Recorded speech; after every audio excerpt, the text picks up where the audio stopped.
Jim Candy, Part 3, Chapter 8. The next weekend, my dad had me paint the upstairs computer room. I didn't mind doing the walls, but I hated the windows and the doors.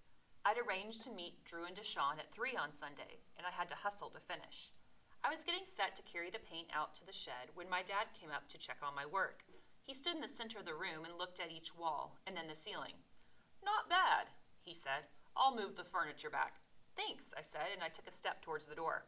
"Wait a minute, Mick," he said. "I want to show you something."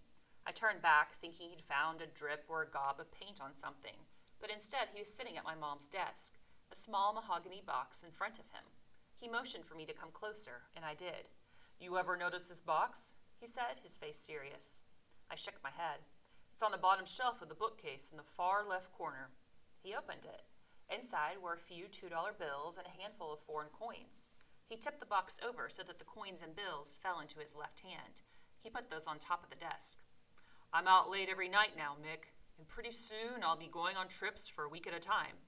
Ben Braun stayed in Seattle, but Lion Terry likes to take the show on the road.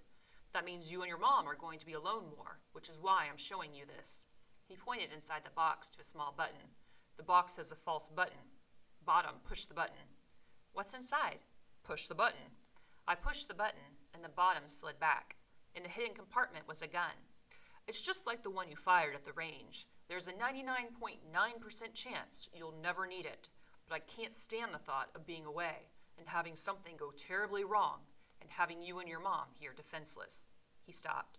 "I'm trusting you to be a man about this, Mick. You never touch it, ever, unless you feel threatened.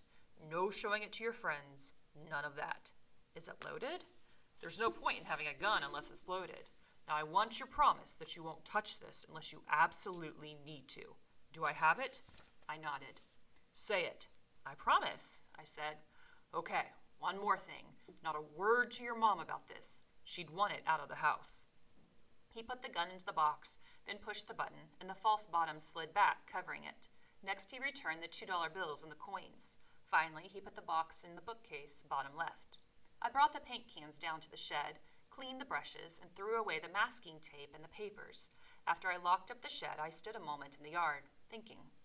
The Jeep, and now the gun. I wasn't a little kid anymore.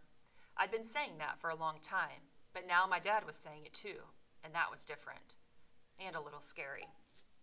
So this is a pretty short chapter, but we are reminded that a few chapters ago, Mick did do those shooting lessons with his dad, and now here his dad is showing him a gun that they have hidden inside the house. And this is because his dad's going to start going on the road for his job. Remember, he works at the radio station for a guy named Lion Terry. And so they're going to start traveling for work. His dad's a little bit worried about leaving Mick and his mom home alone, especially at nights. And so he shows Mick the gun he has hidden in the house in case of emergencies. And so this is another step in Mick growing up, right? His dad's trusting him to be the man of the house. Earlier, he was trusted enough to be given the Jeep. And now his dad's saying, "Yeah, I trust you to take care of yourself and your mom."